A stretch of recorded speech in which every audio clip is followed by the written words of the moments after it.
কেউ যদি chronic hypertension থাকে পেশেন্টের ক্ষেত্রে, সেক্ষেত্রে আমরা আ ২ টো ট্রিটমেন্টের অ্যাসপেক্ট আছে। একটা হচ্ছে লাইফস্টাইল মডিফিকেশনস, একটা হচ্ছে ফার্মাকোলজিক্যাল মডিফিকেশন মানে ওষুধ।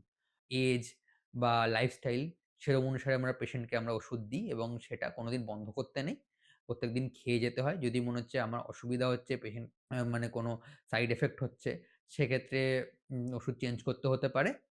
আর তাছাড়া হ্যাঁ, কিন্তু হ্যাঁ, বন্ধ করবেন না। বরং বন্ধ করলে কিন্তু হুট করে প্রেশার বেড়ে যেতে পারে। এটা আরো লাভের থেকে ক্ষতি বেশি হয়। প্রেশারের ওষুধ কিন্তু অনেকে মানে আমি হয়তো আমার প্রেশার ঠিক হয়ে গেছে, আমি বন্ধ করে দিচ্ছি। কারণ আপনার প্রেশার ঠিক আছে, কারণ আপনি ওষুধটা খাচ্ছেন বলে। ওষুধ খাওয়া যেই বন্ধ করে দেবেন, প্রেশার কিন্তু আবার বেড়ে যাবে। কারণ প্রেশার কিন্তু হচ্ছে কি সারা জীবনের ওষুধ, সারা জীবনের রোগ। একবার হলে কিন্তু থামে না, বরং বাড়তে পারে, কমবে না। আপনি ওষুধ খাচ্ছেন বলেই প্রেশারটা কন্ট্রোলে আছে। তো ওষুধ সবসময় খেয়ে যেতে হবে। অসুবিধা হলে ডাক্তারবাবুর পরামর্শ নেবেন, তিনি ওষুধ চেঞ্জ করে দেবেন।